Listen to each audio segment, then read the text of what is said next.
Assalamualaikum warahmatullahi wabarakatuh. Terima kasih, Anda telah kembali di channel YouTube kami. Saluran informasi yang mengkisahkan kisah-kisah Islami, serta kisah para ulama dan kekasih Allah. Kali ini, kami akan membawakan kisah-kisah tentang keadaan jenazah manusia, tatkala dia di alam kubur. Seperti apakah kisahnya? Serta perkara apakah yang membuat ruh manusia mendapat siksa kubur, atau nikmat kubur? Untuk mengetahui jawabannya, simak video kami kali ini hingga akhir.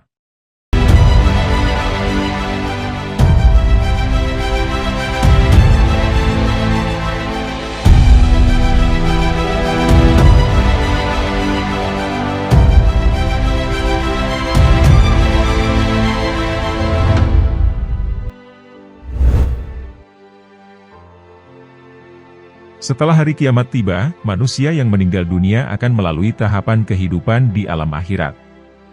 Namun, sebelum memasuki kehidupan alam akhirat tersebut, manusia harus memasuki alam kubur, atau yang disebut juga dengan alam barzah. Alam kubur juga sering disebut-sebut sebagai pintu gerbang menuju akhirat, atau batas antara alam dunia dan alam akhirat. Menurut bahasa, kata barzah mempunyai arti sekat. Selain itu, alam ini juga menjadi tempat tinggal bagi mereka yang telah meninggal dunia lebih dahulu, hingga datangnya hari kiamat kelak. Bahkan, manusia-manusia yang singgah di sana sudah ada sejak zaman Nabi Adam alaihissalam. Sehingga, semua manusia yang berada di alam kubur akan dibangkitkan oleh Allah pada hari kebangkitan. Meskipun hanya sebagai tempat persinggahan, perhitungan waktu di alam kubur disebut lebih lama dan panjang, dibandingkan dengan waktu di dunia.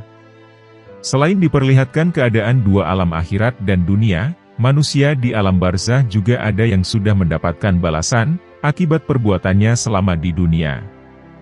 Sebab itulah, ada istilah yang kita kenal dengan siksa kubur, dan nikmat kubur. Terdapat banyak riwayat, baik dari Quran maupun hadis Nabi, yang telah menjelaskan tentang keadaan ruh manusia ketika di alam kubur. Berikut ini telah kami rangkumkan kisah-kisah tentang keadaan ruh manusia ketika di alam kubur. Kisah-kisah ini diambil dari riwayat Nabi, para sahabat Nabi, serta riwayat para ulama terdahulu. Berikut kisah selengkapnya.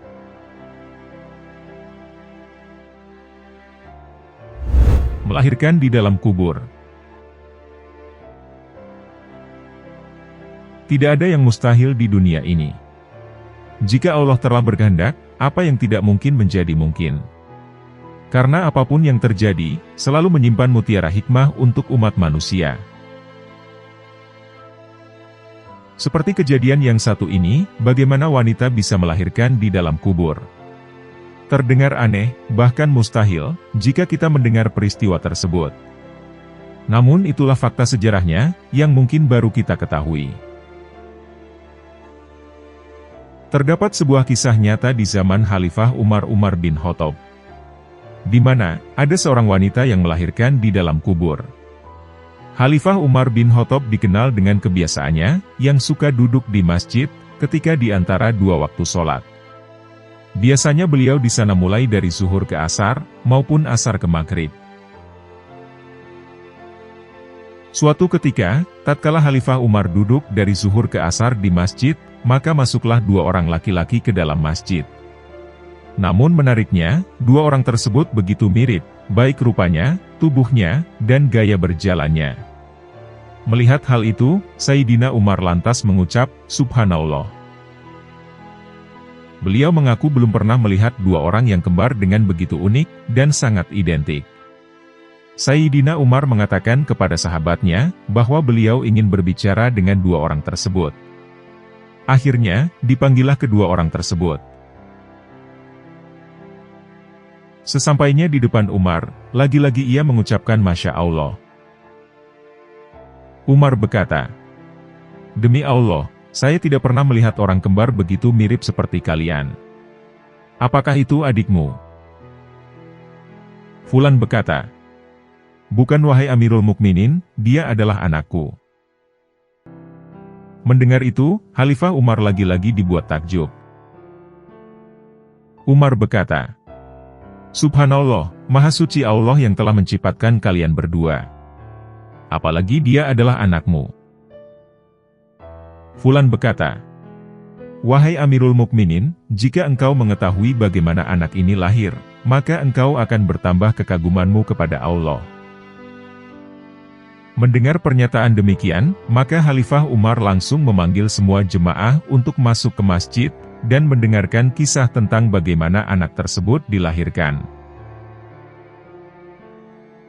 Kemudian orang tadi menceritakannya. "Baiklah wahai Amirul Mukminin. Saat itu, aku adalah pengantin baru. Saat itu pula ada panggilan jihad, dan aku memenuhi panggilan itu. Ternyata, sebelum aku pergi, aku mengetahui jika istriku sedang hamil.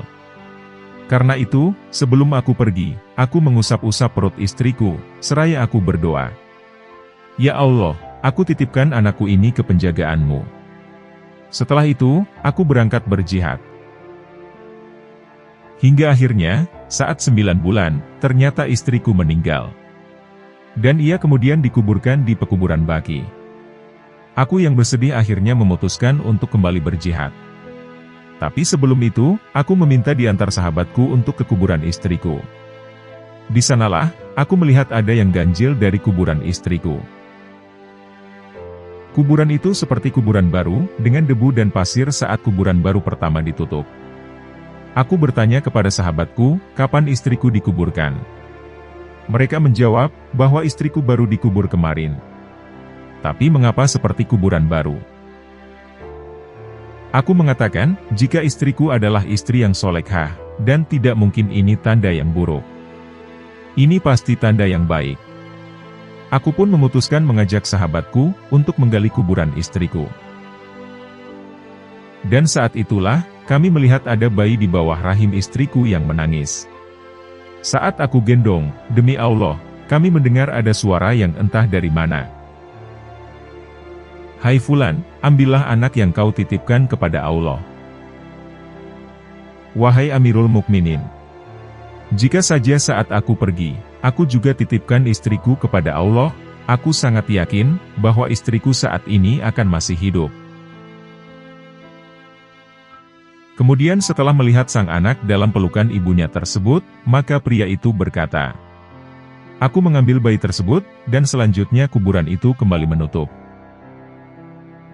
Inilah salah satu pembuktian, bagaimana kekuatan seorang mukmin dengan Tuhannya. Inilah jika seorang hamba meyakini, beriman, dan bersabar dalam memenuhi ketaatan kepada Allah.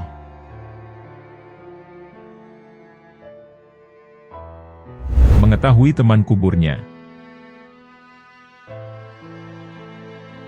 Kisah ini diceritakan oleh Abul Masrohi.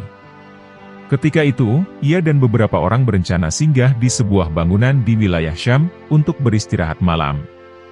Saat itu, gerbang bangunan itu masih tertutup, dan di dekatnya terdapat sebuah pemakaman.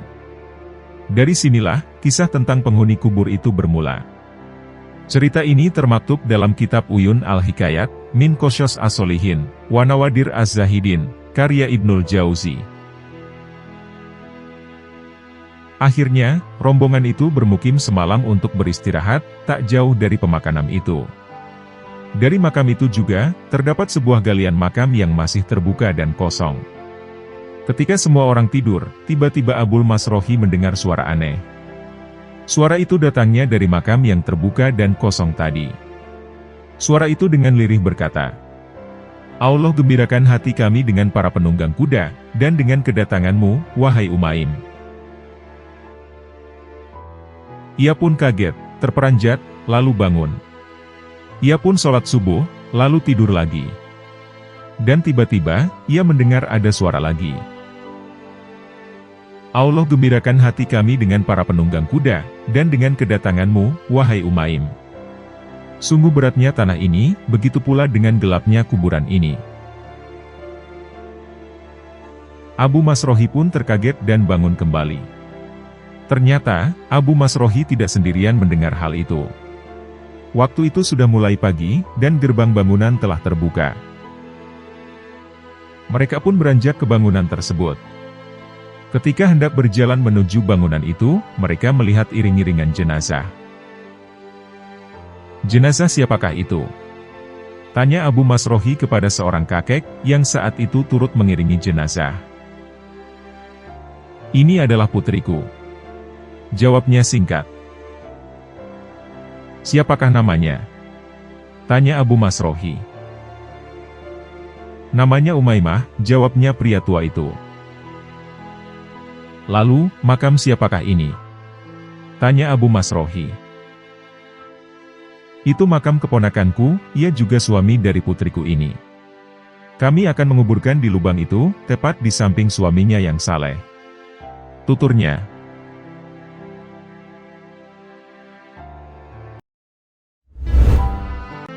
Anak perempuan yang dibebaskan dari siksa kubur.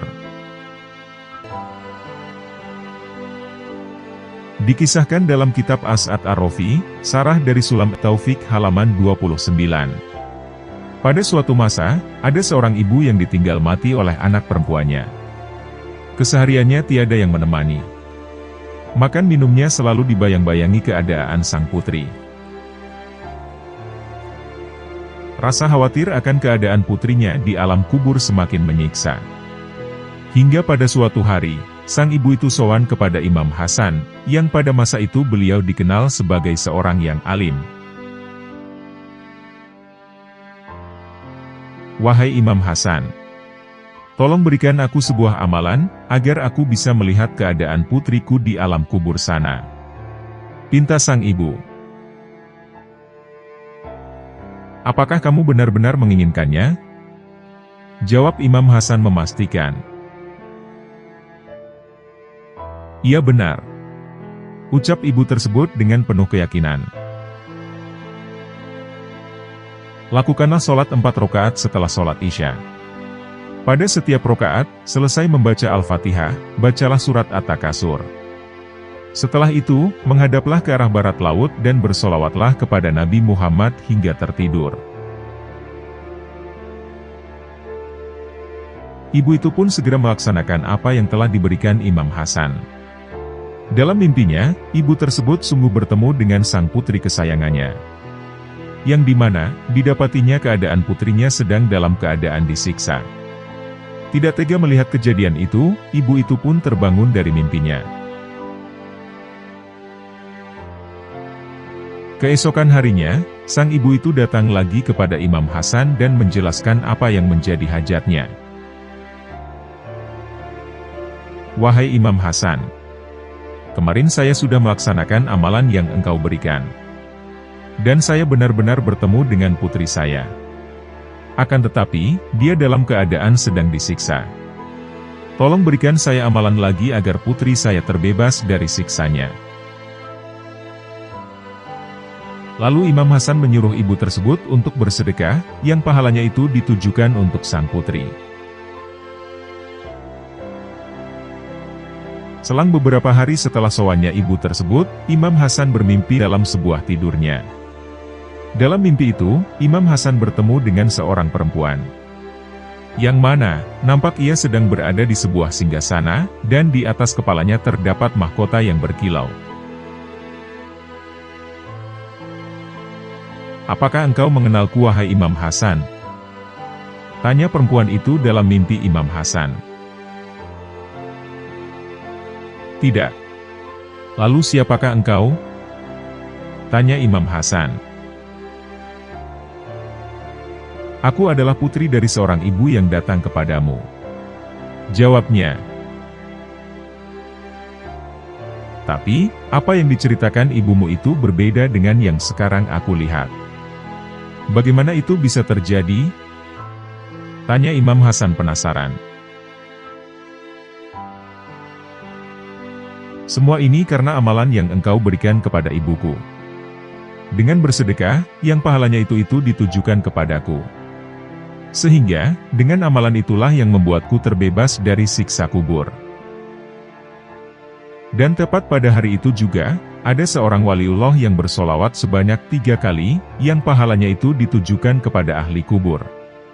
Sehingga, amalan itulah yang membuatku mulia seperti yang engkau lihat ini. Cerita perempuan itu kepada Imam Hasan. Lalu, Imam Hasan pun menceritakan mimpinya kepada ibu tersebut. Mendengar cerita Imam Hasan, ibu tersebut pun merasa lega dengan keadaan putrinya di alam kubur sana.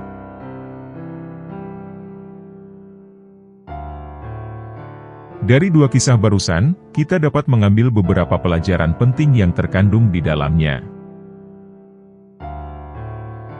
Orang yang meninggal atau ahli kubur masih dapat memperoleh manfaat dari kebaikan keluarga dan kerabatnya.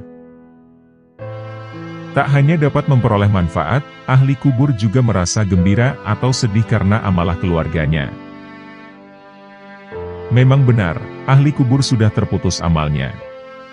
Akan tetapi, masih diberi kesempatan untuk mendoakan keluarganya. Terdapat beberapa pendapat ulama yang cukup masyhur, yang menyebutkan, bahwa setiap malam Jumat ahli kubur diberitahu siapa saja orang-orang yang mendoakannya, atau menziarahi kuburnya. Bentuk kebaikan yang kita berikan kepada ahli kubur, bisa berupa dengan amaliyah-amaliyah kebaikan. Adapun caranya adalah dengan cara menziarahi kuburnya, mendoakannya, berinfak atas namanya, bersedekah untuknya, dan melanjutkan kebaikan-kebaikannya.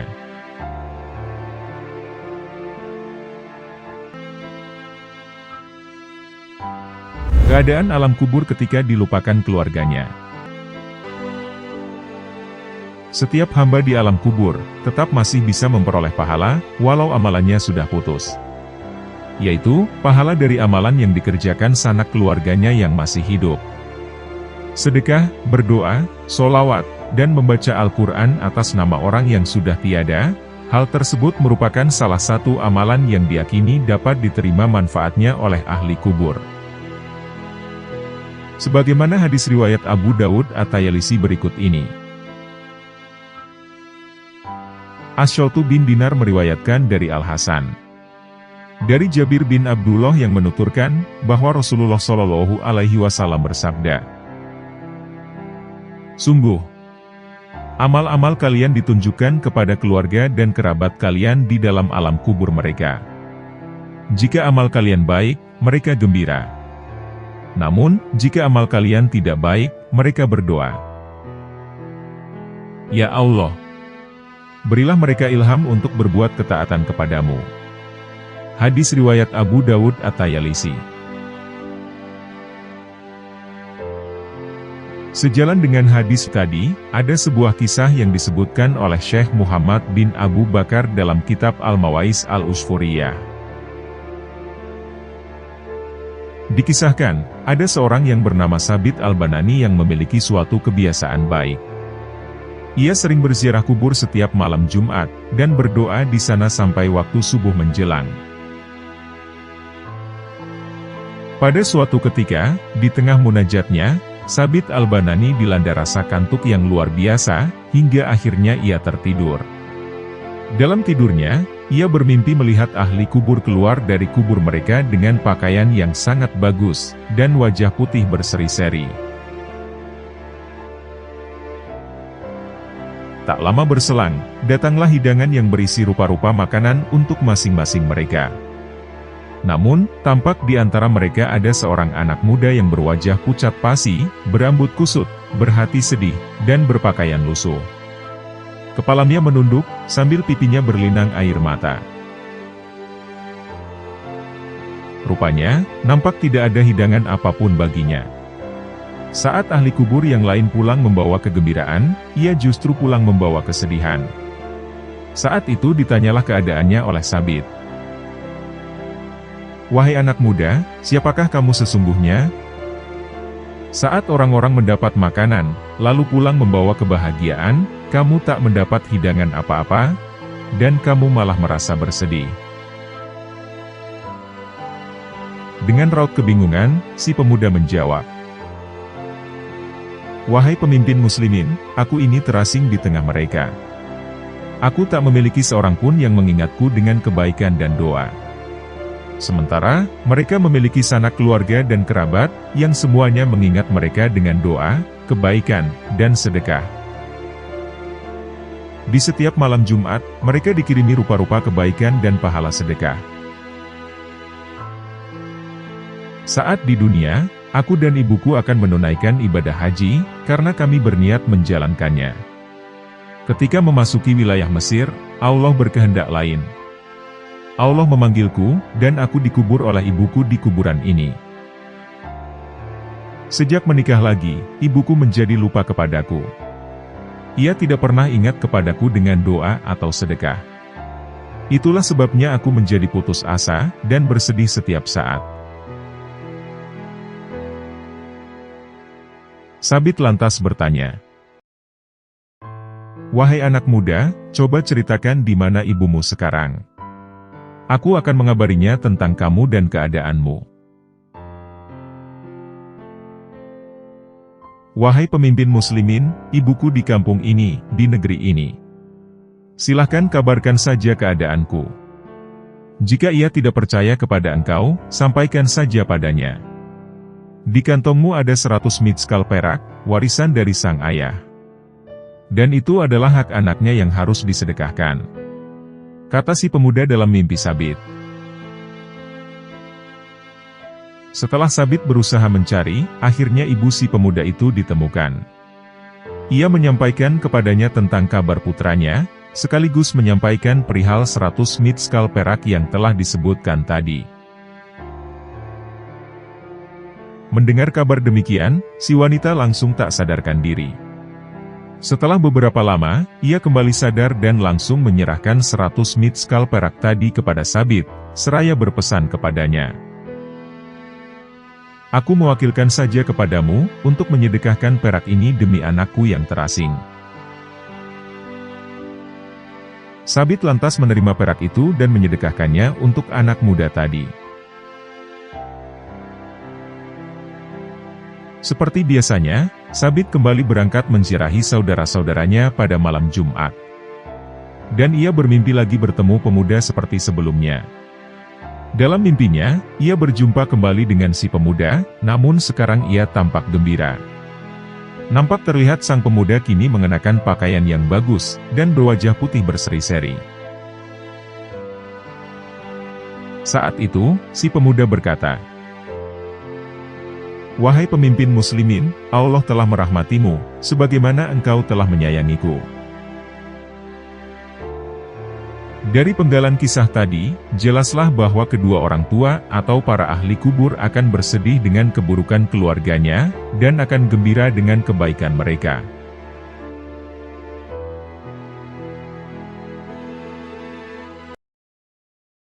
Doa sang anak untuk orang tua. Suatu hari, ada seorang alim yang bermimpi bertemu dengan para ahli kubur. Dalam mimpinya, ia melihat para ahli kubur sedang berebut, dan memunguti berbagai macam bingkisan yang berserakan. Tak lama kemudian, ia melihat ada satu orang yang sedang duduk acuh tidak tergiur sama sekali, dengan berbagai barang berharga yang sedang diperebutkan tersebut. Orang alim ini pun dibuat heran dan penasaran. Kemudian ditanyailah orang tersebut, "Mengapa Anda diam saja, tidak seperti mereka mengambil barang-barang itu?" Tanya sang alim kepada orang tersebut. Mendapat pertanyaan itu, ia langsung menjawab, bahwa mereka yang sedang sibuk itu sedang mengambil hadiah kiriman dari umat Islam yang mendoakan ahli kubur. Amalan yang mereka perebutkan itu berupa bacaan Al-Quran, sedekah, dan doa. "Saya sendiri tidak butuh hadiah itu, sebab saya sudah punya semuanya," jawab laki-laki itu dengan mantap. "Dari manakah Anda bisa mendapatkan barang-barang itu?" tanya sang alim yang tambah penasaran. "Saya mempunyai anak yang berjualan roti di sebuah pasar. Setiap hari dia selalu mengirim bacaan Al-Quran dan doa kepadaku," jawabnya. Tidak lama kemudian, sang alim ini terbangun dari tidurnya. Dan semua yang terjadi dalam mimpinya itu sangat jelas teringat. Hingga akhirnya, ia memutuskan untuk mengunjungi pasar yang telah disebutkan pria dalam mimpinya. Ia hendak mencari seseorang yang menjual roti, yang ciri-cirinya sudah dijelaskan dalam mimpinya.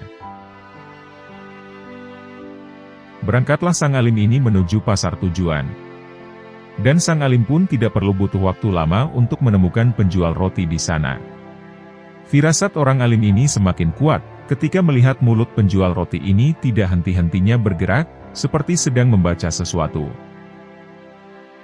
Saya melihat mulut Anda dari tadi tidak berhenti bergerak. Kalau boleh tahu, apakah yang sedang dibaca? Tanya orang alim itu.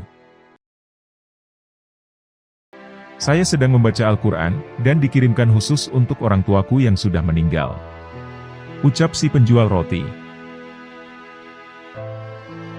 Jawaban itu cukup memuaskan sang alim. Sebab, apa yang disampaikan penjual roti itu, ternyata memiliki hubungan dengan mimpi yang dialaminya kemarin. Beberapa waktu kemudian, sang alim ini kembali bermimpi, sebagaimana mimpi sebelumnya. Namun, ada sesuatu yang berbeda.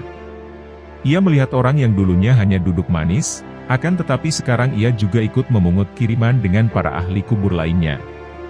Sang alim pun tak sempat berkomunikasi, sebab orang itu terlihat begitu sibuk. Ketika sudah terbangun dari tidurnya, sang alim ini sedikit kebingungan. Hingga akhirnya, ia memutuskan untuk kembali menemui sang penjual roti di pasar. Namun saat sampai di pasar, sang alim tidak menemukan penjual roti itu. Sebab, menurut informasi yang didapatnya, penjual roti yang selalu membasahi bibirnya dengan bacaan Al-Quran itu ternyata sudah meninggal dunia. Akhirnya, sang alim pun menyimpulkan bahwasanya, orang yang di mimpi pertama hanya duduk manis, kemudian di mimpi kedua sibuk berebut kiriman itu, ternyata ia sudah tidak lagi mendapat kiriman doa dari anaknya.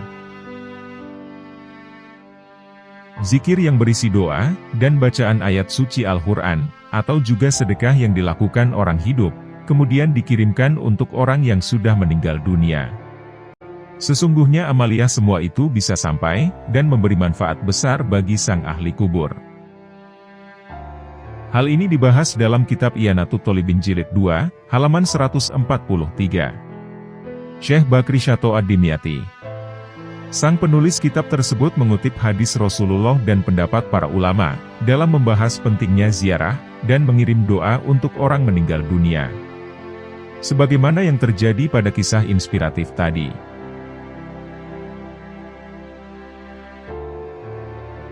Akibat gemar gibah dan adu domba. Alkisah, hiduplah seorang pemuda penduduk kota yang memiliki saudara perempuan, yang tak tinggal bersamanya. Saudara perempuannya itu tinggal di salah satu sudut kota bersama ibunya.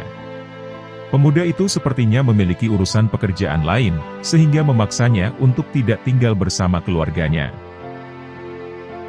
Hingga suatu saat, saudara perempuannya mengadu kepada pemuda itu, bahwa kondisinya sedang tidak baik. Ternyata, perempuan itu sakit parah. Pemuda itu lantas bergegas pulang untuk menjenguk saudara perempuannya. Nahas, tak lama kemudian perempuan itu meninggal dunia. Pemuda itu lantas merasa sangat bersalah. Ia merasa telah gagal menjaga keluarganya. Sebagai lelaki, ia merasa harus bertanggung jawab, dan menebus segala kesalahannya. Ia kemudian mengikuti segala proses pemularsaan jenazah saudarinya. Mulai dari memandikan, mengkafani, mensolati, dan ia juga ikut memikul jenazah saudarinya itu menuju pemakaman. Bahkan, ia pun juga ikut turun ke liang lahat, untuk mengistirahatkan saudarinya itu. Setelah prosesi pemakaman selesai, ia lantas pulang kembali ke rumah, dan berkumpul dengan sanak saudara, serta ibunya. Selang beberapa saat, ia merasa kehilangan kantong uangnya. Setelah diingat-ingat, sepertinya kantong berharga tersebut jatuh di liang lahat, dan ikut terkubur di makam saudarinya. Ia kemudian meminta tolong seorang lelaki dari sahabatnya, untuk ikut menemani menggali ulang kuburan saudarinya. Keduanya pun kemudian mendatangi pemakaman, dan mulai menggalinya. Ia dan sahabatnya itu menggali dengan kewaspadaan tinggi, sembari mengamati setiap cangkul tanah, yang barangkali terdapat dompet yang ia maksud. Dan benar saja. Setelah galian mendekati jenazah, kantong uangnya itu pun berhasil ditemukan. Menyingkirlah sebentar dariku, agar aku dapat melihat keadaan jenazah saudariku. Pinta pemuda itu kepada sahabatnya yang ikut menggali.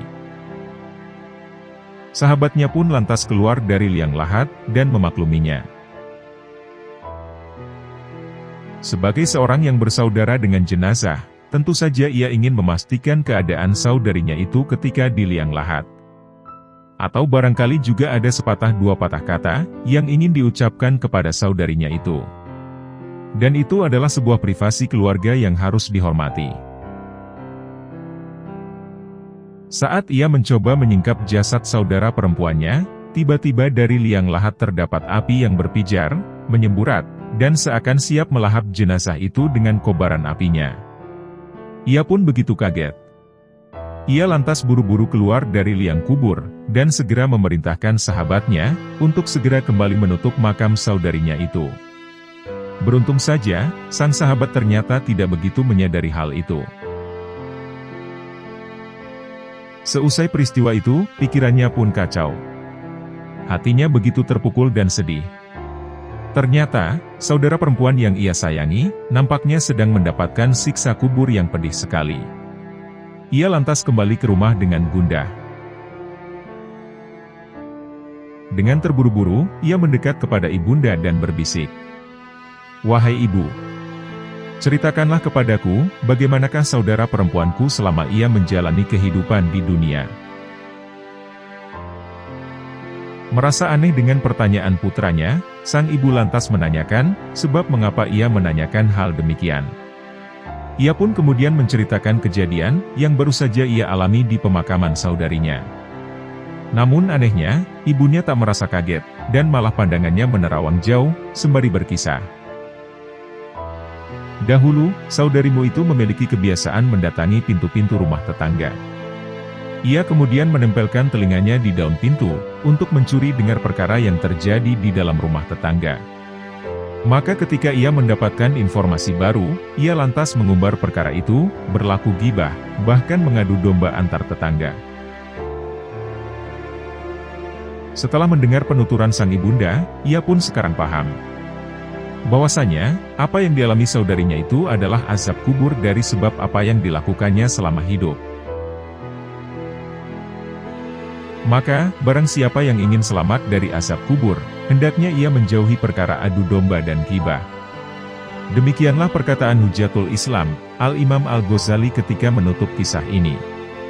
Pembahasan kisah dini termaktub dalam kitab Mukasyafatul Qulub, Al-Muqarrib ila Hadrati Alamil Ghuyub, fi Ilmi Tasawwuf, halaman 71.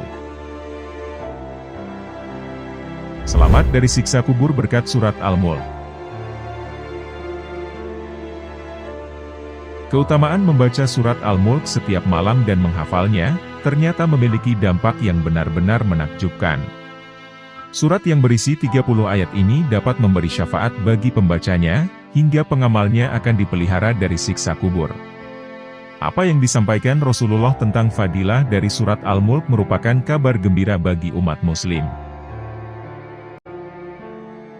Dikisahkan, ada seorang laki-laki selamat dari siksa kubur, berkat amalan dari membaca surat Al-Mulk. Dari Abu Hurairah, bahwa Rasulullah Shallallahu Alaihi Wasallam pernah bersabda, "Sesungguhnya di dalam Al-Quran terdapat suatu surat berisikan 30 ayat, yang dapat memberi syafaat bagi pembacanya, hingga ia mendapat ampunan." Yaitu surat Al-Mulk. Terdapat riwayat yang bercerita tentang orang yang selamat dari siksa kubur, karena ia dibela surat Al-Mulk yang dihafalnya. Kisah ini diriwayatkan dari sahabat Anas bin Malik, bahwa Rasulullah Shallallahu Alaihi Wasallam bersabda, "Sesungguhnya ada seorang lelaki dari kalangan umat sebelum kalian meninggal dunia, sedangkan tiada sesuatu pun dari kitabullah yang dihafalnya, selain dari surat Al-Mulk. Ketika lelaki itu diletakkan di dalam kuburnya, malaikat penanya datang. Maka surat Al-Mulk menghalang-halanginya, sehingga malaikat itu berkata, Sesungguhnya engkau adalah salah satu dari Kitabullah. Dan aku tidak suka membuatmu tidak senang. Tetapi aku tidak mempunyai kuasa bagimu. Termasuk bagi dia, dan juga bagi diriku, terhadap suatu kemudorotan, dan juga suatu kemanfaatan. Jika engkau hendak membela orang ini, maka menghadaplah kepada Allah, dan mintalah syafaat darinya untuk dia. Maka surat itu pergi menuju ke hadirat lalu memohon, "Ya Tuhanku, sesungguhnya si Fulan dengan sengaja memilihku di antara kitabmu. Lalu ia mempelajariku, membacaku, serta menghafalku. Maka apakah engkau akan membakarnya dengan api, sedangkan aku berada di dalam rongganya? Jika engkau hendak mengazabnya, maka hapuskanlah terlebih dahulu aku dari kitabmu." Kemudian Allah berfirman, "Aku lihat engkau marah." Surat itu menjawab, "Sudah seharusnya aku marah." Maka Allah pun berfirman, "Sekarang pergilah kamu. Sesungguhnya aku telah menyerahkannya kepadamu, dan aku memberi izin kepadamu, untuk memberi syafaat buatnya." Maka surat itu kembali, dan mengusir malaikat penanya. Lalu lelaki itu bangkit dalam keadaan senang hati, tanpa mengalami suatu siksaan apapun dari malaikat tersebut. Kemudian surat itu meletakkan mulutnya ke mulut lelaki itu, dan sembari berkata, "Selamat datang dengan mulut ini, barangkali mulut ini sering digunakan untuk membacaku. Dan selamat datang dengan dada ini, barangkali dada ini dipakai untuk memuatku. Dan selamat datang dengan kedua kaki ini, barangkali ia dipakai untuk berdiri membacaku."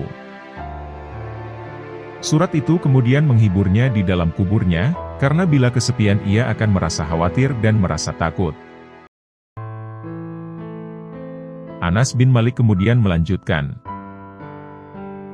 "Setelah Rasulullah Shallallahu Alaihi Wasallam menceritakan kisah ini, maka tiada seorang pun, baik anak kecil, atau orang dewasa, para budak atau orang yang merdeka, melainkan mereka mempelajarinya dan menghafalkannya.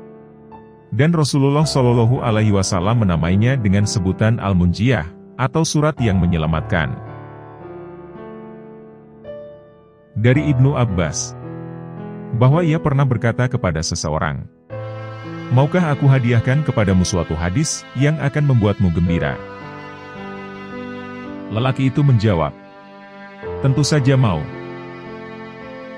Ibnu Abbas mengatakan, "Bacalah surat Al-Mulk, dan ajarkanlah kepada keluargamu serta semua anakmu, dan semua ahli baitmu yang masih anak-anak, dan juga semua tetanggamu. Karena sesungguhnya, surat Al-Mulk ini adalah surat yang menyelamatkan, dan yang mendebat atau membela pembacanya kelak di hari kiamat di hadapan Tuhannya. Dan memohon kepadanya, agar menyelamatkannya dari azab neraka, dan juga menyelamatkan penghafalnya dari siksa kubur."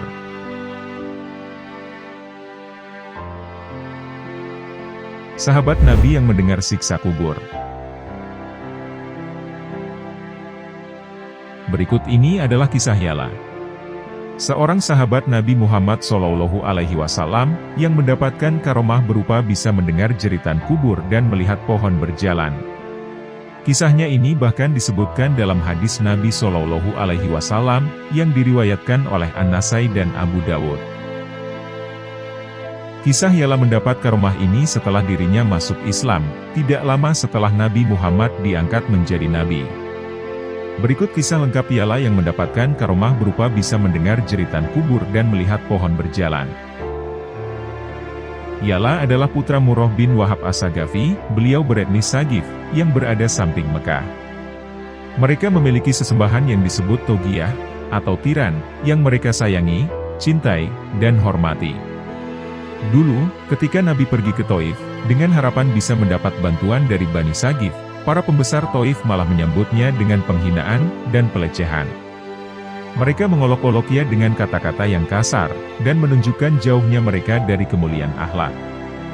Meski demikian, banyak sahabat terkenal dalam berbagai bidang atau medan, yang dinisbatkan pada asal dari komunitas Sakif. Salah satu dari 24 orang di antara mereka adalah Yala bin Murrah As-Sagafi. Yala masuk Islam tidak lama setelah Nabi Muhammad SAW diangkat menjadi Nabi. Kemudian beliau mengirim santri-santrinya berdakwah ke beberapa wilayah di Jazirah Arab, untuk menyebarkan agama Islam.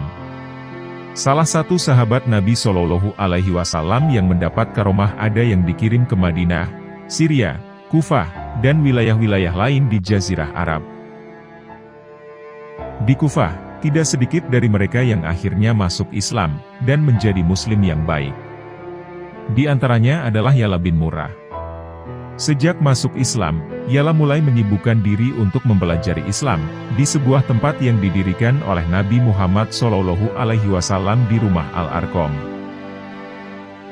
Sebagai orang yang baru mempelajari Islam, Ya'la bin Murrah pernah punya pengalaman yang memalukan, ketika ia harus dikritik dan ditegur langsung oleh Nabi Muhammad SAW.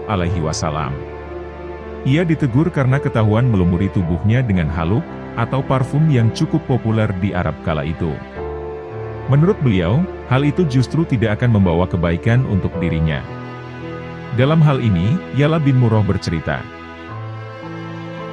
Rasulullah Shallallahu Alaihi Wasallam mengetahui bahwa aku sedang melumuri tubuhku dengan haluk, atau parfum yang cukup populer di Arab saat itu. Kemudian beliau bertanya, apa engkau memiliki istri? Ya'la bin Murrah menjawab, tidak, wahai Nabi. Rasulullah lantas bersabda, pergi dan cucilah haluk yang telah dipakai. Cucilah, dan jangan kamu ulangi lagi. Hadis riwayat An-Nasai. Teguran Nabi Muhammad SAW terhadap Ya'la tersebut dimaksudkan, karena dalam ajaran Islam hal tersebut tidak diperintahkan sedemikian. Melumuri tubuh dengan haluk, termasuk salah satu tindakan yang menyebabkan pelakunya dijauhi malaikat. Sebagaimana sabda dari Rasulullah SAW, 3 orang yang malaikat tidak akan mendekatinya, yaitu mayat orang kafir, orang yang melumuri tubuhnya dengan haluk, dan orang yang berjunub melainkan kecuali ia sudah berwudu. Hadis riwayat Abu Dawud. Suatu hari, Ya'la diminta menemani Nabi Shallallahu Alaihi Wasallam ketika ada suatu keperluan. Ya'la menceritakan pengalaman spiritualnya, ketika sedang menemani Nabi sebagai berikut. Suatu hari, aku pergi bersama Nabi Muhammad SAW melewati sebuah kuburan. Tiba-tiba, aku mendengar suara orang merintih kesakitan dari dalam kubur. Aku lalu memberitahu beliau, "Ya Rasulullah, aku mendengar ada suara orang merintih kesakitan dari dalam kubur." Nabi bertanya, "Apa engkau mendengarnya, wahai Ya'la?" Aku kemudian menjawab, "Benar, aku mendengarnya ya Rasulullah." Nabi lalu bersabda, "Orang tersebut sedang disiksa karena hal yang sepele." Kemudian aku bertanya, "Apakah hal itu ya Rasulullah? Semoga Allah menjadikanku sebagai tebusan untuk Anda."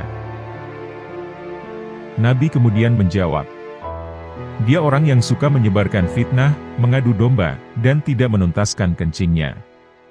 Setelah itu, Nabi menyuruhku mengambil pelepah kurma. "Wahai Ya'la, pergilah ke pohon kurma itu, dan ambil pelepah daunnya." Aku kemudian mengambil pelepah daun kurma tersebut, lalu aku jadikan 2 bagian.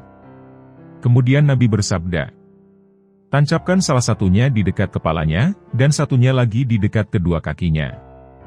Semoga pelepah daun kurma ini bisa menolong dan meringankan siksanya, selagi keduanya belum kering." Pada kesempatan lain, Ya'la menemani Nabi SAW dalam sebuah perjalanan. Karena kelelahan, akhirnya mereka istirahat sejenak, hingga beliau tertidur. Saat Nabi SAW tertidur pulas, tiba-tiba Ya'la melihat sebatang pohon berjalan dari tempat tumbuhnya. Pohon itu membelah bumi, sampai pohon tersebut mendekati Nabi. Setelah sampai, pohon itu menaungi beliau yang sedang tertidur. Ketika beliau bangun, pohon itu berjalan lagi ke tempat semula ia berdiri. Ya'la kemudian bercerita, tatkala Nabi telah terbangun, aku sampaikan kejadian itu kepada beliau. Maka beliau mengatakan, "La adalah pohon yang meminta izin kepada Allah, untuk memberi salam kepadaku." Demikianlah kisah ialah yang mendapatkan karomah berupa bisa mendengar siksa kubur, dan melihat pohon berjalan karena memberi salam pada Nabi Shallallahu Alaihi Wasallam. Tidak lama setelah kejadian itu, ialah menikah dengan seorang gadis bernama Hukaimah, putri dari Ghailan As-Saqafi. Buah pernikahan mereka adalah hadirnya dua orang putra yang diberi nama Abdullah dan Utsman. Kedua putranya inilah yang kemudian mewarisi ilmu ialah, termasuk dalam penyebaran ilmu hadis. Jenazah kembali hidup saat menjelaskan amalan terbaik. Berikut ini adalah kisah tentang penghuni alam barzakh, yang memberikan amalan terbaik bagi mereka yang masih hidup.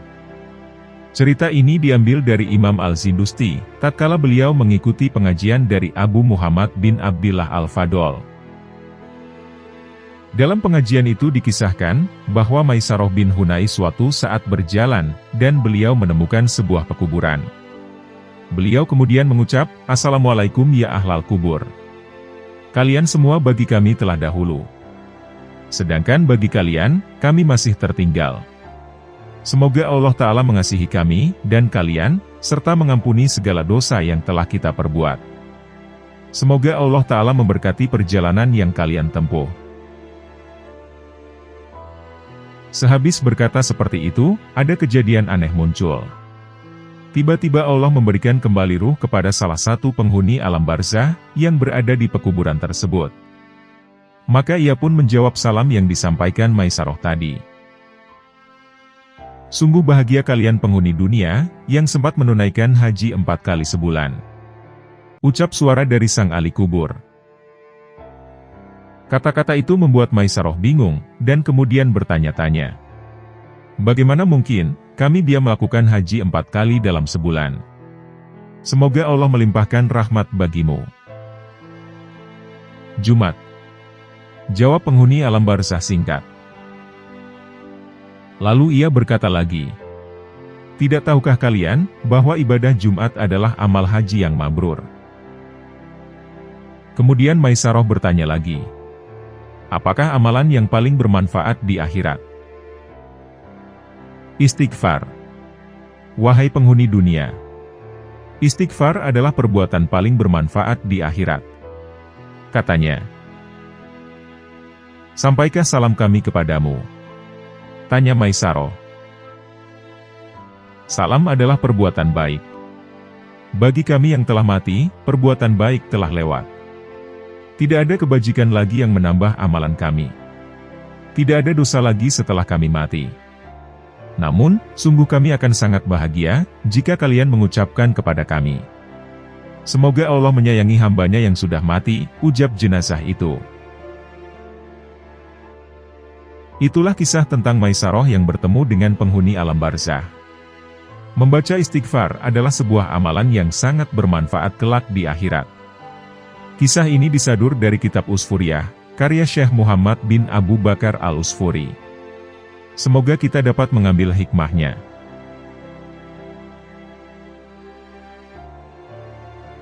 Terhimpit di alam kubur. Pada zaman Rasulullah Shallallahu Alaihi Wasallam, terdapat seorang sahabat bernama Sa'ad meninggal dunia. Tidak seperti biasanya, Rasul begitu sibuk mengurus jenazahnya. Tanpa serban dan alas kaki, beliau mengangkat kerandanya, hingga ke liang kubur. Beliau pulalah yang turun ke liang kubur, dan menatanya sebelum jenazah terbaring. Banyak sahabat yang heran. Wahai Rasulullah, engkau melakukan sesuatu yang tidak biasa. Ada apa sebenarnya? Demi Allah, aku melihat Jibril dan para malaikat melakukan apa yang kulakukan. Jawab Rasulullah. Mengapa sampai demikian, wahai Rasulullah? Tanya sahabat yang tak puas dengan jawaban beliau. Orang ini selalu membaca surat Al-Ikhlas dalam keadaan duduk, berdiri, dan berjalan. Dan tahukah kalian, ada 70.000 malaikat yang hadir di pemakaman ini? Jawab Rasulullah. Dari kejauhan, datanglah ibu dari jenazah ini. Melihat Rasul menghadiri pemakaman, dia tak dapat menahan kegembiraannya. Sungguh beruntung putraku Sa'ad. Kau pasti masuk surga, kata sang ibu. Rasul segera menimpali. Sebentar wahai ibu Sa'ad. Janganlah engkau menentukan sesuatu mendahului Allah Subhanahu wa Ta'ala. Ketahuilah, putramu ini sedang terhimpit di dalam kuburnya. Kenapa wahai Rasulullah?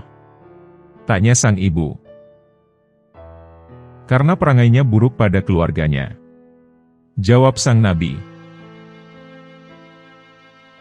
Bayangkan saja, setelah mendapat kemuliaan di antara Rasulullah dan 70.000 malaikat, sang sahabat masih saja mendapat kesulitan dalam kubur, yang disebabkan akhlaknya yang buruk kepada keluarga. Kisah ini memperjelas atas salah satu firman-Nya. Dan bergaulah dengan mereka, istri, dengan cara yang baik. Quran Surat An-Nisa, ayat 19. Juga dengan salah satu sabda Nabi. Sebaik-baik kalian adalah yang paling baik kepada keluarganya. Dan aku adalah yang paling baik bagi keluargaku. Imam Ali bin Abi Thalib juga pernah menjelaskan senada dalam perkataannya. Jangan sampai keluargamu menjadi orang yang paling menderita karena perilakumu.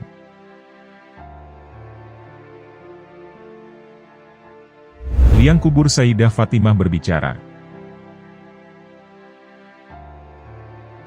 Dikisahkan bahwa saat Sayyidah Fatimah Az-Zahra telah wafat, jenazah putri kesayangan Rasulullah Shallallahu Alaihi Wasallam itu diusung oleh 4 orang-orang saleh.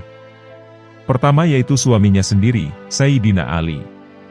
Kedua putranya Hasan dan Husain, serta sahabat Abu Dzar Al-Ghifari. Ketika itu, jenazah Sayyidah Fatimah sudah tiba di samping liang kubur, dan siap dikebumikan. Dan saat itu pulalah Abu Dzar Al-Ghifari langsung berkata kepada liang kubur, yang akan menjadi tempat peristirahatan terakhir Sayyidah Fatimah. Wahai kubur, apakah kamu tahu, jenazah siapa yang kami bawakan kepadamu? Ucap Abu Dzar Al-Ghifari. Tanpa panjang lebar, Abu Dzar Al-Ghifari pun melanjutkan ucapannya. Ini adalah jenazah Sayyidah Fatimah, putri Rasulullah, istrinya Sayyidina Ali, dan ibunda Hasan dan Husain. Tegas Abu Dzar. Tidak lama kemudian, orang-orang yang mengantar jenazah Sayyidah Fatimah langsung mendengar suara dari dalam kubur. Aku bukanlah tempat bagi keturunan orang terhormat, bukan pula tempat bagi keturunan orang kaya.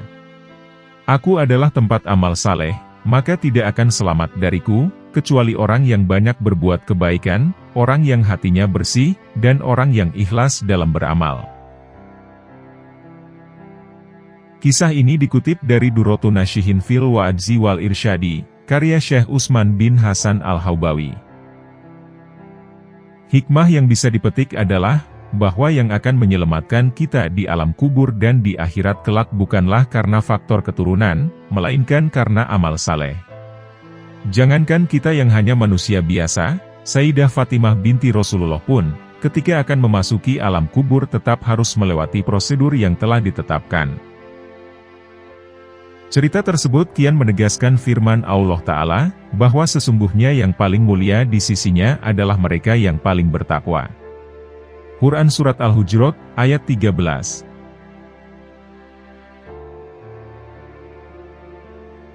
Standar kemuliaan ditentukan oleh kualitas pribadi dalam hal ketakwaan, bukan oleh nasab atau kekayaan. Soal keadilan ini pun berlaku pada tataran sosial. Rasulullah menolak diskriminasi dengan alasan strata sosial, ekonomi, atau faktor keturunan. Tak heran, saat Rasulullah mendapati para sahabatnya canggung menghukum seorang pencuri dari subklan Bani Makhzum lantaran kebangsawanannya, beliau berdiri dan berpidato di depan halayak. Sungguh, orang-orang sebelum kalian hancur lantaran apabila ada bangsawan mencuri, mereka dibiarkan. Sementara, apabila ada kaum lemah mencuri, mereka dihukum. Demi Allah, seandainya Fatimah putri Muhammad mencuri, pasti aku akan potong tangannya. Demikianlah yang telah diriwayatkan oleh Imam Muslim. Seorang penyair yang terbebas dari siksa kubur. Allah mengapresiasi berbagai kompetensi orang, termasuk bidang kepenyairan. Allah pernah membebaskan seorang ulama dari siksa kubur, karena ia menjawab interogasi malaikat Munkar dan Nakir dengan syair. Hal ini diriwayatkan oleh Syekh Muhammad Nawawi Al-Bantani dalam kitab Simarul Yaniyah fi Riyadil Badiah. Manusia akan diinterogasi setelah dimakamkan di kubur mereka, kecuali sekelompok orang tertentu. Syekh Muhammad Nawawi Al-Bantani mengangkat cerita para ulama, terkait pengalaman Al-Imam Najmuddin Umar An-Nasafi radhiyallahu anhu.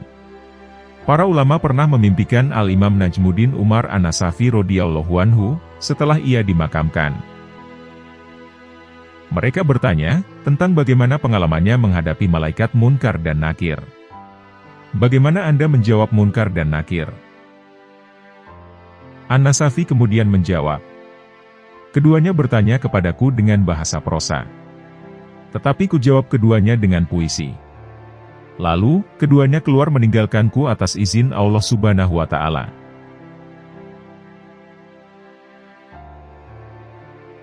Adapun jawaban berbentuk puisi yang disampaikan oleh Al-Imam Najmuddin Umar An-Nasafi radhiyallahu anhu, telah dikutip oleh Syekh Muhammad Nawawi sebagai berikut. Tuhanku Allah. Tiada Tuhan selain Dia. Dan Rasulku, Muhammad, ia pilihannya, pemimpinku kitab Tuhanku, dan agamaku. Itulah yang dipilih dan diridhoinya. Madhabku direstui, tetapi perbuatanku tercela. Aku memohon Allah ampunan dan ridhonya. Syekh Muhammad Nawawi Al-Bantani dalam Syarah Nuruz Zalam, Al-Aqidatul Awam mengatakan, bahwa kedua malaikat yang bertugas di alam kubur itu, akan menggunakan bahasa yang digunakan sehari-hari oleh ahli kubur tersebut. Keduanya, malaikat Munkar dan Nakir, mereka bertanya kepada setiap ahli kubur dengan bahasa yang bersangkutan. Keduanya bertanya, siapakah Tuhanmu? Apakah agamamu? Siapakah nabimu? Apakah kiblatmu? Siapakah saudaramu? Apakah imammu? Apakah jalan hidupmu? Apakah amalmu? Orang yang beriman akan menjawab dengan percaya diri, bahwa Nabi Muhammad SAW adalah hamba dan utusan Allah. Sementara, orang kafir dan munafik akan panik diliputi ketakutan, ketika ditanya perihal Nabi Muhammad SAW. Keduanya akan menjawab, aku tidak tahu. Dalam riwayat Al-Bukhari dan Muslim, kedua malaikat itu bertanya kepada ahli kubur. Apa pendapatmu perihal Nabi ini, yakni Nabi Muhammad SAW? Ahli kubur yang beriman itu menjawab keduanya. Saksikanlah, bahwa dia, Nabi Muhammad SAW, beliau adalah hamba dan utusan Allah. Adapun orang kafir dan munafik diliputi rasa takut. Keduanya, orang kafir dan munafik, mereka akan menjawab, aku tidak tahu.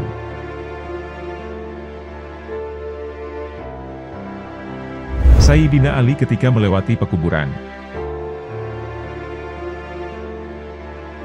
Kumail radhiyallahu anhu bercerita, pada suatu hari saya berjalan-jalan bersama Sayyidina Ali radhiyallahu anhu ke arah hutan. Dia mendekati tanah pekuburan yang terdapat di situ, sambil beliau berkata, wahai ahli kubur, wahai kamu yang menghuni tempat yang sunyi ini, bagaimanakah keadaan kamu di alam sana?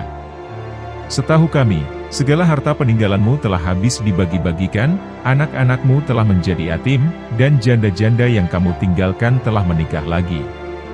Sekarang, ceritakanlah sedikit mengenai dirimu.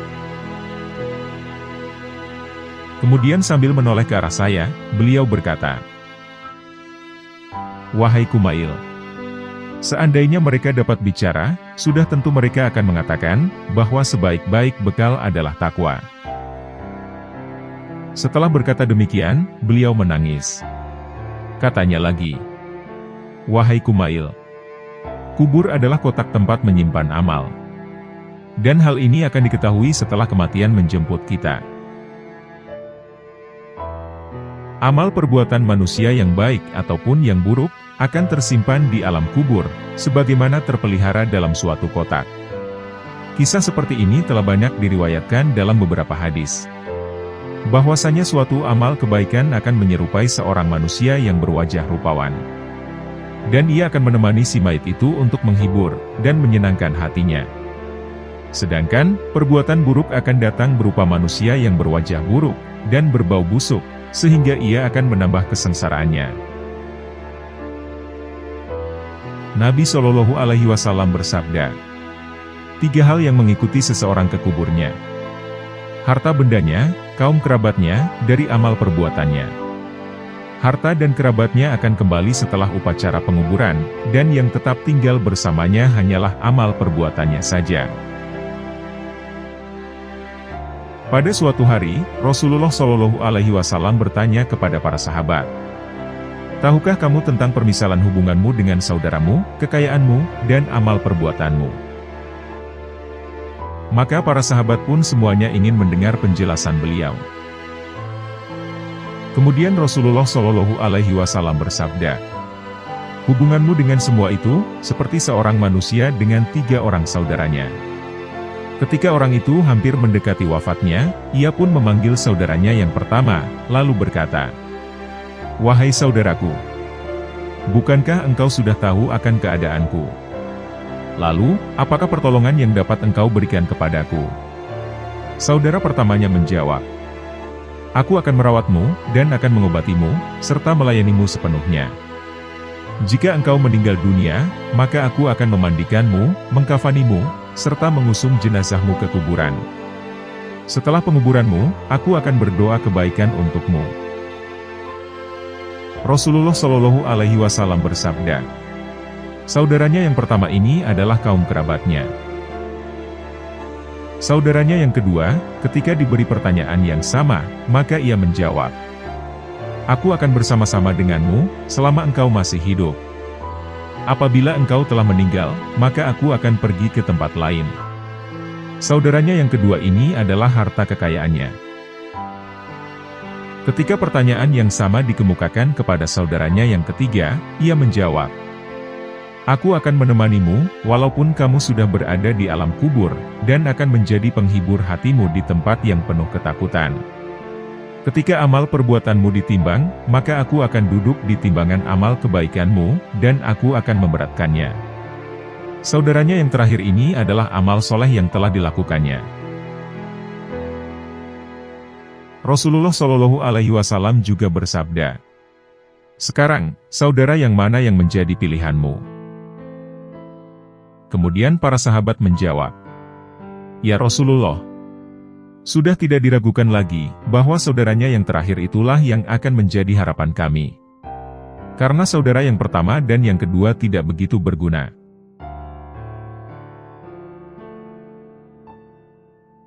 Orang-orang yang terbebas dari siksa kubur. Rasulullah Shallallahu Alaihi Wasallam menceritakan, bahwa jenazah baik muslim maupun non-muslim, ketika dikebumikan akan didatangi oleh malaikat Munkar dan Nakir. Ia akan diinterogasi perihal ketuhanan, kenabian, kitab suci, dan lain sebagainya di dalam kuburnya. Sebagaimana hadis riwayat Imam Bukhari, Abu Dawud, dan Imam An-Nasai. Meski ada ketentuan demikian, Allah Subhanahu wa Ta'ala yang Maha Pemurah memberikan karunia-Nya bagi mereka yang dikecualikan. Sebagaimana yang telah disebutkan berikut ini. Mereka akan diinterogasi tentang Tuhan, agama, dan nabi mereka, setelah mereka dimakamkan di kubur, atau tempat tetap mereka, kecuali sekelompok orang tertentu. Sehingga, mereka tidak diinterogasi. Mereka yang dikecualikan adalah mereka yang mati syahid. Mereka yang berjaga di perbatasan musuh sehari semalam di jalan Allah. Mereka yang meninggal di hari atau malam Jumat. Mereka yang melazimkan surat Al-Mulk pada setiap malam, sejak ia mengetahuinya. Dan mereka yang mati karena sakit perut, yaitu mereka yang di perutnya terdapat cairan kuning. Pertanyaan atau interogasi malaikat Munkar dan Nakir berlaku bagi mereka yang telah dewasa dengan balik, sebagai ukuran minimalnya. Dan bagi mereka yang wafat belum mencapai usia balik, mereka tidak terkena interogasi malaikat Munkar dan Nakir. Keterangan ini dapat ditemukan dalam kitab Bushrul Karim, karya Syekh Said bin Muhammad Ba'ashin. Pertanyaan malaikat di kubur, berlaku bagi setiap mukallaf, kecuali orang yang dibebaskan. Mereka yang dibebaskan misalnya para nabi, syuhada, siddiq, penjaga di perbatasan daerah musuh, wafat karena sakit perut, orang yang melazimkan bacaan surat Al-Mulk atau As-Sajdah setiap malam, mereka yang mati diserang penyakit sampar atau taun, atau mereka yang wafat hari Jumat. Demikian berlaku bagi orang mati syahid. Hal demikian juga disebutkan Imam Al-Qurtubi. Orang yang tidak diinterogasi malaikat, mereka tidak terkena siksa kubur. Setiap orang mukmin meski pelaku maksiat, mereka akan ditunjuki untuk menjawab, meski mereka tergagap. Ucap Syekh Said bin Muhammad Ba'ashin, dalam kitabnya Bushrul Karim. Adapun berikut ini adalah hadis Rasulullah Shallallahu Alaihi Wasallam, yang diriwayatkan oleh Imam Bukhari, Abu Dawud, dan Imam An-Nasai, dari sahabat Anas bin Malik radhiyallahu anhu. Dari sahabat Anas bin Malik radhiyallahu anhu, ia menceritakan kepada mereka, bahwasanya Rasulullah Shallallahu Alaihi Wasallam bersabda, "Sungguh, jika seseorang telah diletakkan di kuburnya, lalu para sahabatnya telah berpaling darinya, di mana ia masih mendengar suara jejak sandal mereka, maka dua malaikat mendatangnya dan mendudukannya. Mereka lalu berkata kepadanya, 'Apa yang pernah kau katakan tentang laki-laki yang bernama Muhammad Shallallahu Alaihi Wasallam?' Jika ia adalah seorang mukmin, maka ia akan menjawab, 'Aku bersaksi, sungguh ia hamba dan utusan Allah Subhanahu wa Ta'ala.' Maka keduanya akan berkata kepadanya, 'Lihatlah, Allah telah mengganti tempat dudukmu dari api neraka menjadi surga.' Dan ia pun diperlihatkan kepada kedua tempat duduk itu. Imam Qatadah pernah berkata, ia menyebutkan kepada kami, bahwa ia kemudian dilapangkan kuburnya. Lalu kembali meneruskan hadis sahabat Anas bin Malik radhiyallahu anhu. Tetapi jika ia adalah orang munafik atau kafir, ia akan ditanya juga, 'Apa yang pernah kau katakan terkait laki-laki ini?' yakni Nabi Muhammad Shallallahu Alaihi Wasallam. Maka ia akan menjawab, 'Aku tak tahu, aku ucapkan apa yang dikatakan orang-orang saja.' Kedua malaikat itu bertanya kembali, 'Apakah engkau tidak mengerti, atau tidak membaca?' Ia kemudian dipukul sekali dengan gada besi. Ia menjerit sekeras-kerasnya. Siapapun yang ada di sekitarnya mendengar jerit kesakitan tersebut, kecuali jin dan manusia. Hadis riwayat Bukhari, Abu Dawud, dan Imam An-Nasai. Semoga kita semua termasuk mereka yang terbebas dari siksa kubur, yang sangat mengerikan itu.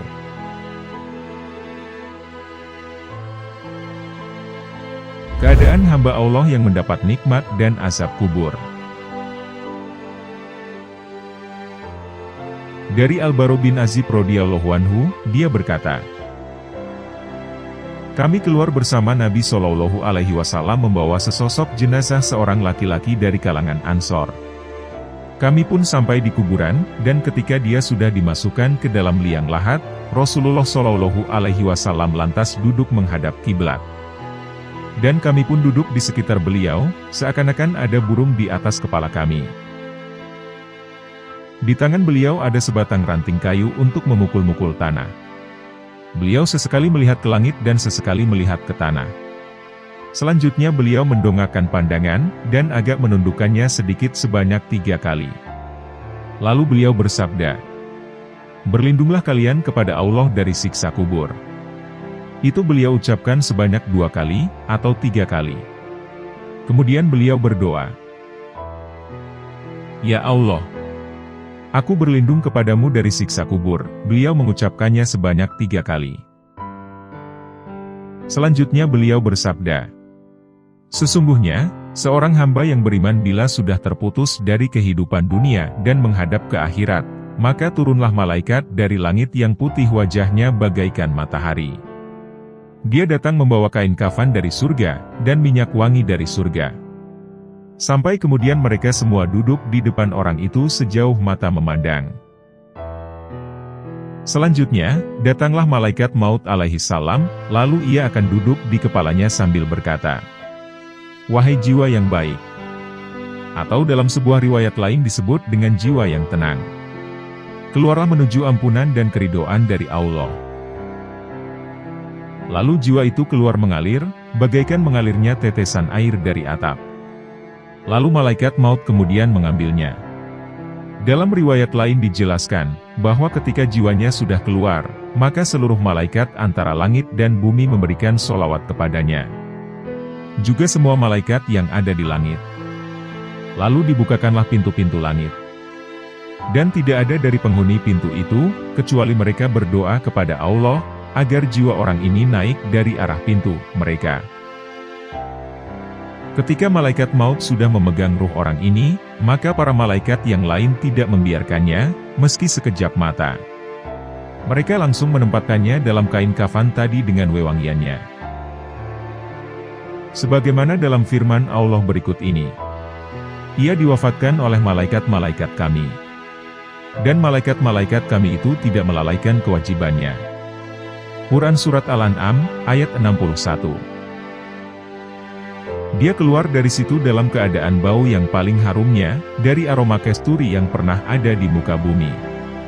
Selanjutnya, para malaikat ini naik membawa jiwa orang tersebut, dan setiap kali mereka melewati malaikat, maka para malaikat selalu bertanya, "Gerangan jiwa siapakah yang harum ini?" Malaikat yang membawa menjawab, "Ini adalah jiwanya si Fulan bin Fulan." Disebutkan namanya yang terbaik, yang biasa disandangnya selama di dunia. Sampai ketika mereka tiba di langit dunia, dan mereka minta dibukakan pintu untuk si ruh yang mereka bawa. Pintu pun dibukakan untuk mereka. Ini dijadikan pengumuman oleh para malaikat yang didekatkan dari setiap langit yang dilewati, sampai ke langit yang ketujuh. Maka Allah pun berfirman, "Tulislah catatan hambaku ini dalam Iliin." Tahukah kamu, apakah Iliin itu? Yaitu kitab yang bertulis, yang disaksikan oleh malaikat-malaikat yang didekatkan kepada Allah. Quran Surat Al-Mutaffifin, ayat 19 hingga 20.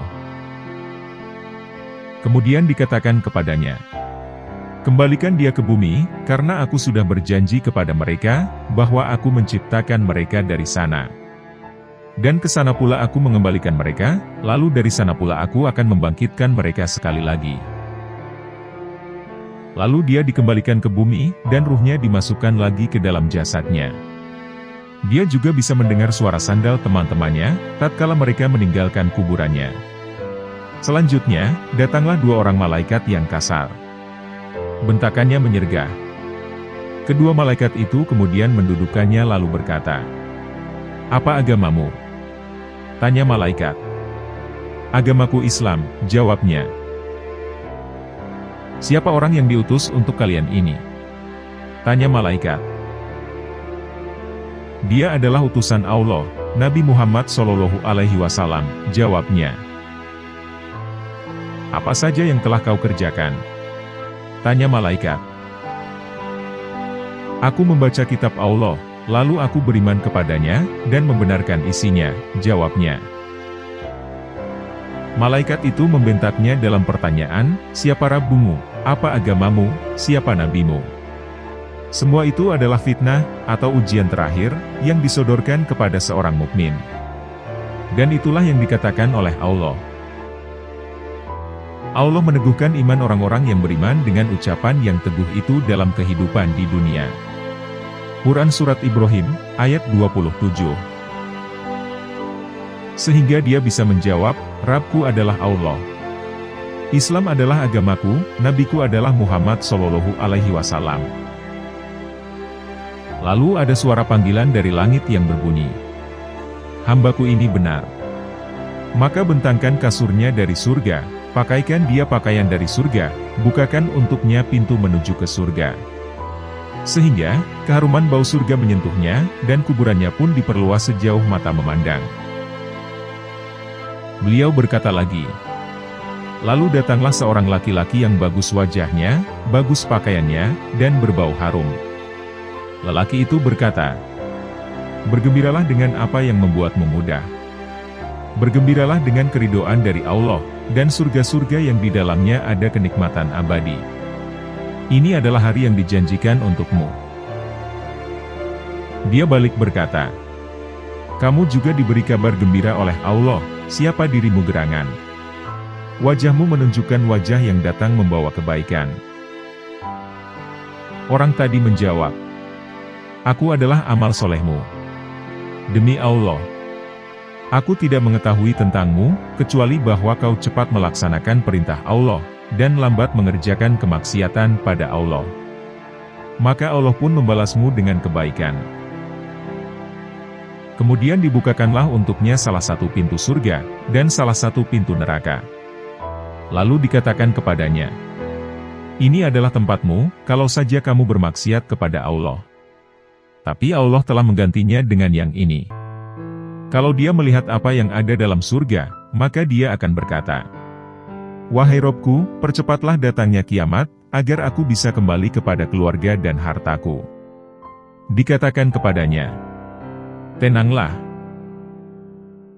Selanjutnya, Rasulullah Shallallahu Alaihi Wasallam bersabda, adapun bila seorang yang kafir meninggalkan alam dunia, dan menghadap ke alam akhirat, maka turun kepadanya dari langit sejumlah malaikat yang berwajah hitam legam. Mereka membawa sebuah kain kafan yang buruk dan kasar. Mereka pun duduk di dekatnya sejauh mata memandang. Lalu datanglah malaikat pencabut nyawa, dan duduk di dekat kepalanya. Malaikat pencabut nyawa berkata, wahai jiwa yang buruk, keluarlah engkau kepada kemurkaan dan kemarahan Allah. Maka nyawanya tercerai-berai di dalam jasadnya. Kemudian malaikat pencabut nyawa merenggut nyawanya, seperti mencabut besi pemanggang daging dari bulu domba yang basah. Setelah malaikat pencabut nyawa mengambilnya, tidak dibiarkan sekejap mata pun berada di tangannya. Dan segeralah diambil oleh para malaikat yang berwajah hitam legam tadi. Lalu mereka meletakkannya pada kain kafan yang telah mereka bawa itu.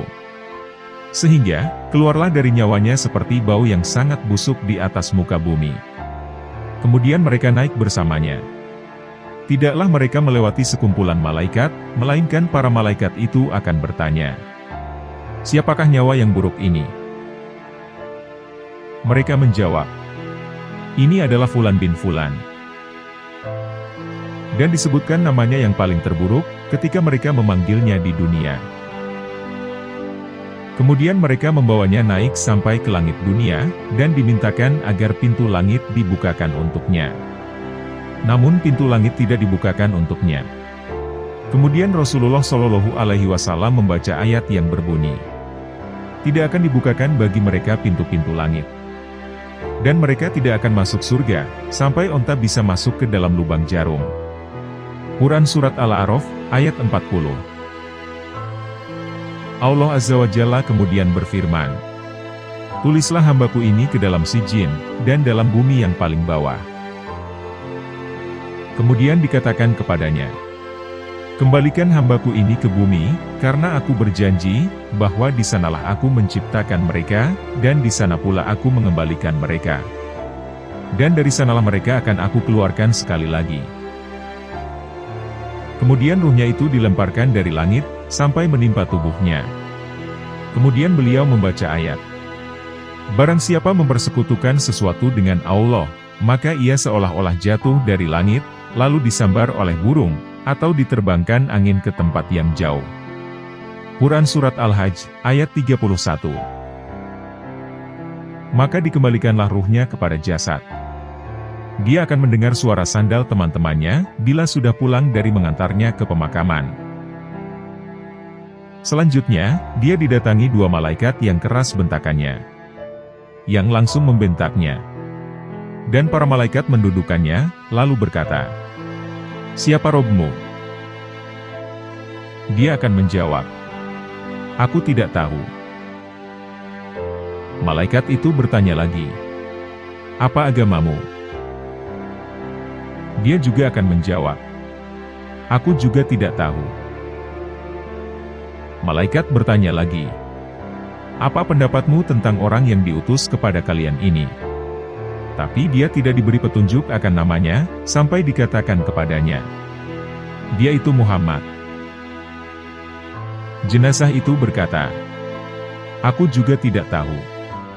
Aku hanya mendengar manusia mengatakan sesuatu, lalu aku mengatakan hal yang sama. Lalu dikatakanlah kepadanya, kamu memang tidak tahu, dan tidak akan membaca. Selanjutnya ada panggilan dari langit yang berkata, dia berdusta. Bentangkan dia di neraka, dan bukakan pintu neraka menghadap ke arahnya. Akhirnya, hawa neraka itu menghampirinya, dan kuburannya pun dipersempit, sampai tulang persendiannya berhimpitan, dan terpisah-pisah. Kemudian datanglah kepadanya seorang laki-laki yang buruk rupa, berpakaian jelek, dan berbau busuk, lalu berkata padanya, gembiralah dengan kabar yang akan memburukkanmu. Inilah hari yang dijanjikan untukmu. Dia berkata, apakah kamu datang membawa kabar buruk dari Allah? Siapakah kamu? Wajahmu menunjukkan keburukan. Orang itu menjawab, aku adalah amal burukmu.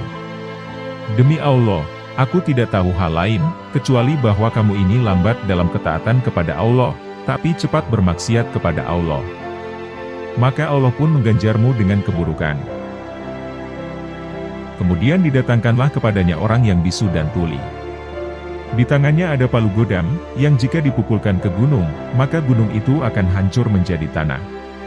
Orang itu lalu memukulnya dengan sebuah pukulan, sampai dia menjadi tanah. Kemudian dikembalikan oleh Allah lagi, sebagaimana biasa, dan dipukullah lagi. Dia menjerit dengan jeritan yang bisa didengar oleh semua benda, kecuali jin dan manusia. Lalu dibukakanlah sebuah pintu neraka untuknya, dan dia pun berkata, wahai Robku, janganlah datangkan hari kiamat.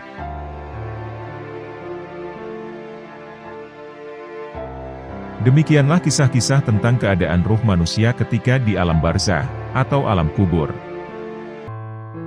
Semoga Allah Subhanahu wa Ta'ala mengampuni semua dosa-dosa yang telah kita perbuat.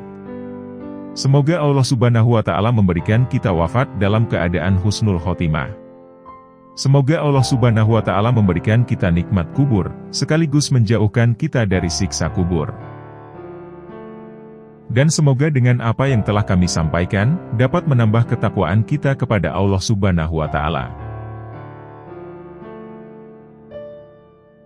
Wallahu a'lam bishawab. Terima kasih telah menonton. Jangan lupa klik tombol subscribe, like, komen, dan share, sebagai bentuk dukungan terhadap channel kami. Wassalamualaikum warahmatullahi wabarakatuh.